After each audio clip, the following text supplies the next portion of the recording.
الحمدللہ نحمدہ ونصلی علی رسولہ الکریم رب اشرح لی صدری ویسر لی امری واحلل عقدۃ من لسانی یفقہوا قولی۔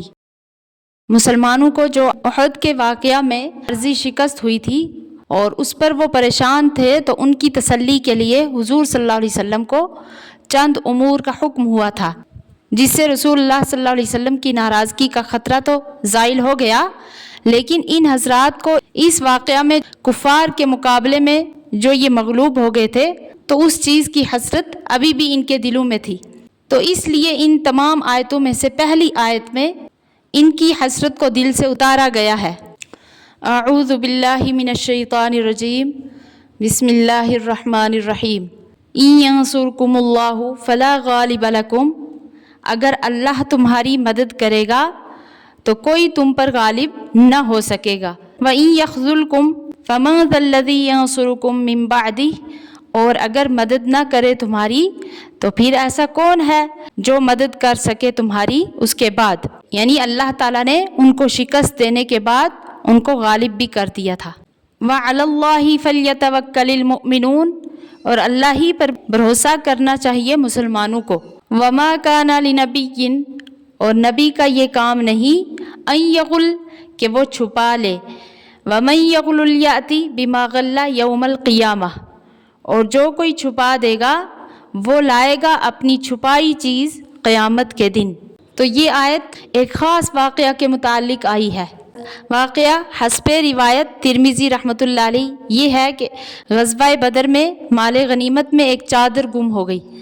تو بعض لوگوں نے کہا کہ شاید رسول اللہ صلی اللہ علیہ وسلم نے لے لی ہو۔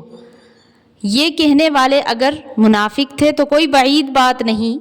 اور ممکن ہے کہ کوئی ناسمجھ مسلمان ہی ہو تو اس نے یہ سمجھا ہوگا کہ رسول اللہ صلی اللہ علیہ وسلم کو اس طرح کا اختیار ہے، تو اس پر یہ آیت نازل ہوئی جس میں غلول کا گناہ عظیم ہونا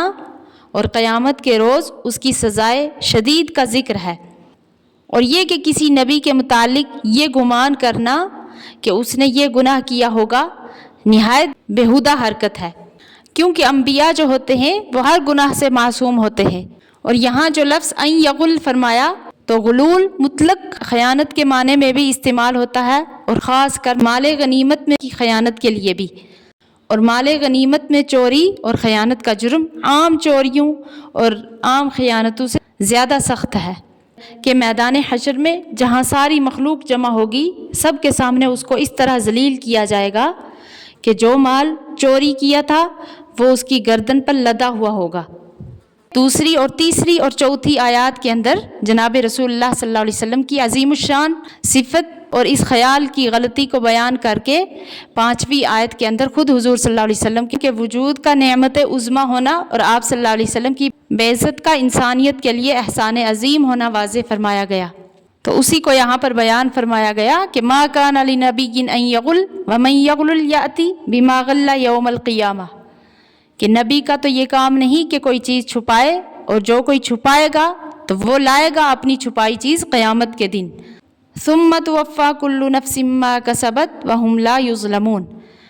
پھر پورا پائے گا ہر کوئی جو اس نے کمایا اور ان پر ظلم نہ ہوگا، یعنی جتنا گناہ کیا ہے اتنی سزا اس کو ملے گی، ان پر ظلم نہیں کیا جائے گا۔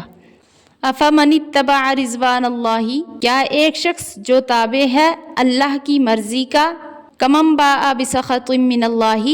برابر ہو سکتا ہے اس کے جس نے کمایا اللہ کا غصہ، ومأواہ جہنم، اور اس کا ٹھکانہ دوزخ ہے۔ یعنی یہ دو شخص برابر نہیں ہو سکتے کہ جو اللہ کی مرضی کے تابع ہے جیسے کہ نبی، اور اس کے برابر نہیں ہو سکتا جو خیانت کرنے والا ہے، اور ایسے خیانت کرنے والوں کا تو ٹھکانہ جہنم ہے۔ وبئس المصیر، اور کیا ہی بری جگہ ہے وہ۔ ہم درجات عند اللہ، کہ لوگوں کے تو مختلف درجے ہیں اللہ کے ہاں۔ واللہ بصیر بما یعملون، اور اللہ دیکھتا ہے جو کچھ وہ کرتے ہیں۔ یعنی جو اللہ کے تابع ہوتا ہے تو اللہ کو وہ پسند ہوتا ہے اور جنتی ہوتا ہے،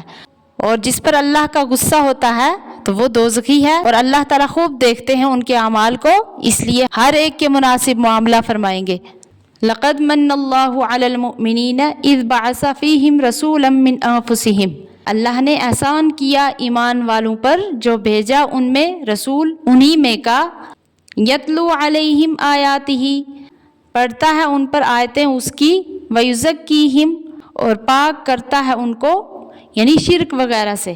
ویعلمہم الکتاب اور سکھلاتا ہے ان کو کتاب، والحکمت اور کام کی بات، وَإِن كَانُوا مِن قَبْلُ لَفِي ضَلَالٍ مُبِينٍ اور وہ پہلے تھے صریح گمراہی کے اندر، یعنی پہلے وہ شرک اور کفر کے اندر مبتلا تھے۔ اولما اصابتکم مصیبۃ قد اصبتم مثلیہا کیا جس وقت پہنچی تم کو ایک تکلیف کہ تم پہنچا چکے ہو اس سے دو چند، یعنی جب احد میں تمہاری ایسی ہار ہوئی جس سے دوگنا تم بدر میں جیت چکے تھے، کیونکہ احد میں 70 مسلمان شہید ہوئے اور بدر میں 70 کافروں کو قید اور 70 کو قتل کیا تھا۔ قلتم ان ھذا تو ایسے وقت میں تم تعجب سے کہتے ہو کہ یہ کہاں سے آئی، یعنی یہ ہار ہمیں کیوں ملی۔ قل ھو من عند انفسکم تو آپ کہہ دیجئے ان سے کہ یہ تکلیف تم کو پہنچی تمہاری ہی طرف سے، یعنی اگر آپ صلی اللہ علیہ وسلم کی رائے کے خلاف نہ کرتے تو نہ ہارتے۔ ان اللہ علی کل شیء قدیر بے شک اللہ ہر چیز پر قادر ہے، یعنی جب تم نے اطاعت کی تو اپنی قدرت سے تم کو غالب کر دیا، اور جب خلاف کیا تو اپنی قدرت سے تم کو مغلوب کر دیا۔ اللہ تعالیٰ صحیح سمجھنے کی توفیق عطا فرمائے، آمین۔